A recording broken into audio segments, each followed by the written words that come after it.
Halo teman-teman, selamat datang lagi di channel aku di Cerita Maya. Bersama aku, namaku Maya. Selamat datang buat kalian yang baru subscribe. Selamat datang dan salam kenal. Teman-teman, ini udah episode keempat ya. Episode kali ini agak spesial karena aku akan membawakan kisah misteri yang ada di area rumah aku. Sebenarnya aku sekarang udah nggak tinggal di situ, cuman dulu aku tinggal di situ. Oke teman-teman, kita langsung aja ke cerita yang pertama. Ceritanya adalah jalanan di depan rumah aku. Aku sebut nama kotanya ya, Kota Madiun. Jalanan di depan rumah aku. Pada saat itu kayaknya sih malam minggu ya. Di malam minggu itu aku sama adik aku punya adik cewek, selisihnya 6 tahun sama aku. Jadi karena waktu itu belum musim HP, aku duduk-duduk aja tuh di teras depan rumah, duduk sama adik aku, ngobrol-ngobrol gitu sambil nungguin teman-teman yang pada mau datang.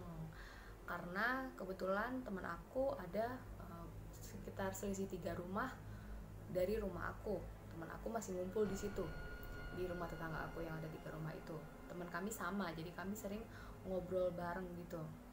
Aku lagi nungguin di depan rumah karena biasanya mereka bakal nyamperin di depan rumah. Cuman ketika aku nggak sabar nungguin, kayaknya aku nyamperin si teman-teman aku itu. Ketika aku nyamperin, adik aku nggak lama kemudian nyusul.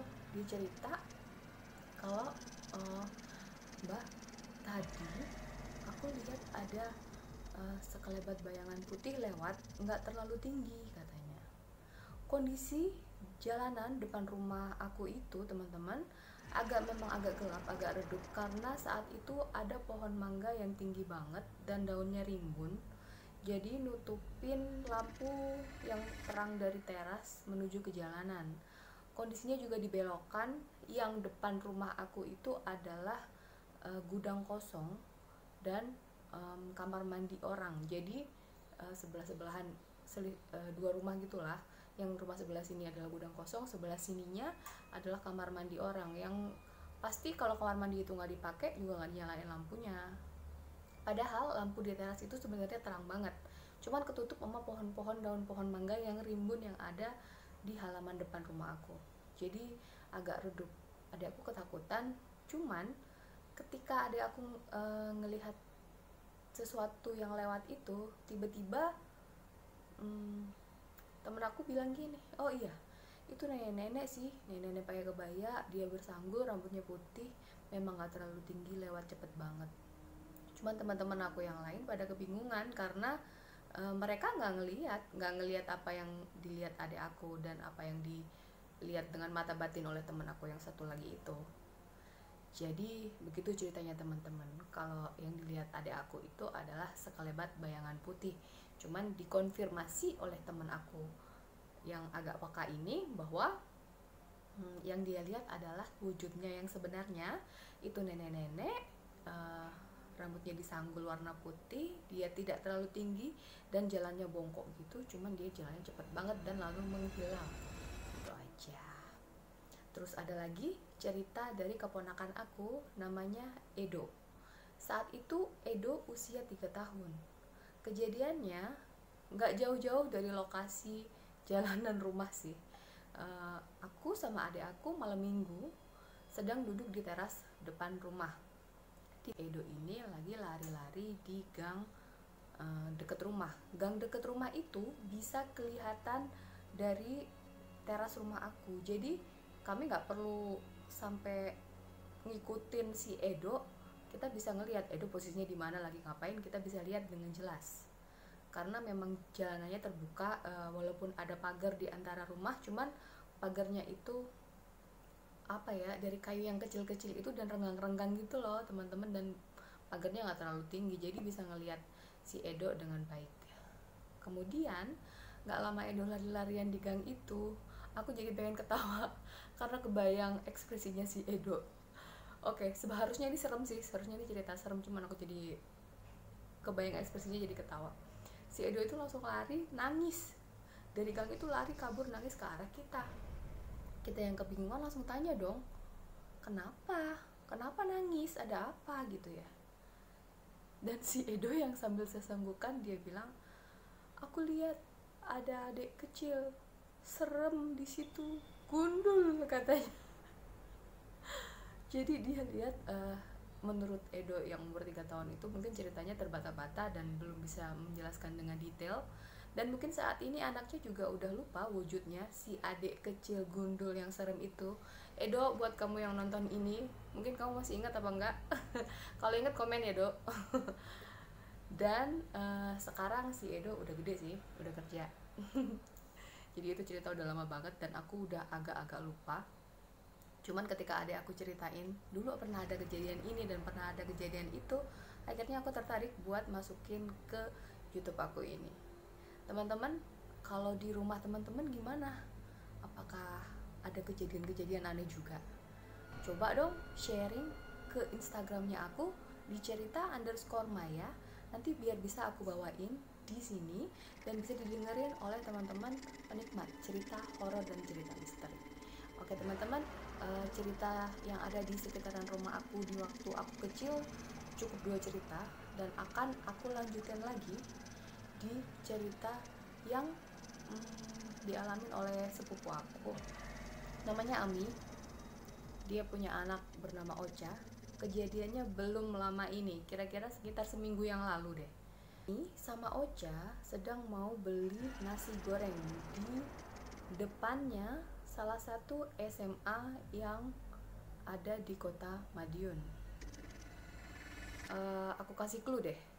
SMA itu ada di dekat stadion. Oke?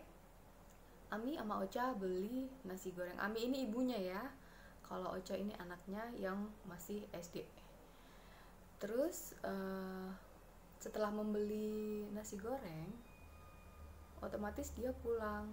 Pulang itu jalannya harus memutar melewati SMA tersebut. Sampai di dekat SMA itu, anaknya tanya, Ami, itu apa? Kok ada kakak di situ? Kata anaknya. Aminya langsung berhenti ngerem, refleks. Dia tanya lagi, mana sih kak? Mana ada kakak? Orang gak ada, kata Aminya gitu. Anaknya meyakinkan lagi, itu Mi, itu, sambil nunjuk. Itu Mi, itu. Kakaknya pakai baju putih. Dia pegangan pagar. Dia pegangan pagar. Terus berhubung belum ngelewatin pagar, Aminya nyamperin lah ke pagar sekolahan itu. Emang Aminya iseng banget sih ya ampun, kalau aku mah udah deg-degan banget, udah gak bakal berani. Ya gitu deh, si Aminya ini penasaran, pengen ngeliat juga. Disamperin lah sampai ke depan pagar SMA itu. Ketika di depan pagar, Aminya juga tetap gak ngeliat apa-apa. Tapi anaknya kebingungan. Loh, Mi, kok kakaknya hilang? Katanya gitu. Terus ketika itu Aminya juga jawab, lah emang dari tadi gak ada apa-apaan kak. Emang kamu ngelihat apa? Kakaknya gimana? Kata si Aminya. Terus si Ocha menjelaskan, tadi tuh aku lihat ada kakak-kakak di sini masih pakai baju seragam, dia pegangan pagar, dan kayaknya kasihan gitu loh, kata si Ocha gitu. Terus ya udah deh, kayaknya ada yang aneh menurut Aminya, dan Ochanya juga ya udah deh, ya udah kita tinggalin aja. Nggak lama berselang mereka jauh jalan agak jauh gitu, masih di area, kan itu sekolahnya gede banget ya. Aduh sorry, contekannya jatuh. Kan itu gede banget ya area sekolahnya. Jadi agak menjauh dari gerbang tuh si Ocha ngelihat lagi. Oh, itu Mi, itu. Si kakaknya ada di situ katanya. Di depan pintu kelas. Dia pakai baju putih, seragam putih, rok putih, tapi poninya nutupin separuh wajahnya, katanya gitu. Terus Aminya berhenti lagi. Dikasih tahu begitu sama anaknya, dia berhenti lagi, dia pengen ngeliat apa iya mana sih. Dan sampai akhirnya mereka menyerah, si Aminya nggak ngeliat apa-apa. Tapi si anaknya udah ketakutan, langsung peluk Aminya dengan kuat. dia tahu, akhirnya si anak sadar bahwa apa yang dilihat itu bukan manusia. Akhirnya mereka pulang, sampai rumah Aminnya kepoin lagi ke anaknya, tanya, emang kamu tadi lihat apaan sih kak, gitu. Terus si Ocha cerita, akhirnya digambar sama Ocha. Jadi ada kakaknya itu poninya bentuknya begini, bajunya begini, lusuh, tapi si kakak itu nggak melihat ke aku, Ami. Dia cuma nunduk aja kayak sedih, katanya gitu. Nah teman-teman, dari kisah-kisah ini kayaknya kalau di sekolahan sih banyak ya, mungkin teman-teman yang ngerasain beberapa cerita-cerita serem gitu. Dan apalagi ini kan lagi PSBB, terus anak-anak nggak di sekolah, diliburkan, jadi nggak sekolah lagi. Terus jadi kan lama kosong ya, mungkin jadi banyak hantu-hantu yang berkeliaran di sana. Serem juga sih kalau misalnya ngalamin kayak gitu. Oke, jadi dari cerita kali ini aku jadi kepo dan penasaran mengulik sedikit sejarah tentang Madiun. Aku bacain ya buat teman-teman yang belum tahu, aku ngambil dari Wikipedia. Buat teman-teman yang belum tahu, Madiun merupakan suatu wilayah yang dirintis oleh Ki Panembahan Ronggo Jumeno atau biasa disebut Ki Ageng Ronggo. Asal kata Madiun dapat diartikan dari medi. Medi itu hantu, dan ayun-ayun atau berayunan. Maksudnya adalah ketika Ronggo Jumeno melakukan babat tanah Madiun, terjadi banyak hantu yang berkeliaran. Penjelasan kedua, karena nama keris yang dimiliki oleh Ronggo Jumeno bernama keris Tundung Madiun. Pada mulanya kota ini tidak dinamakan Madiun, tapi Wonoasri. Oke, begitu sejarah singkat kota Madiun, kota kelahiranku. Buat teman-teman yang belum tahu, buat nambah wawasan juga ya. Terima kasih buat teman-teman yang udah nonton. Buat yang pengen share cerita kalian, cerita bisnis kalian, masih ditunggu. Pastinya di Instagram aku, cerita_Maya. Jangan lupa di DM detail biar aku gampang ceritainnya. Enggak. Seingat kalian aja, apa yang kalian rasain, apa yang kalian lihat. Oke, terima kasih banyak dukungannya. Terus jangan lupa share. Oke, terima kasih. Bye bye.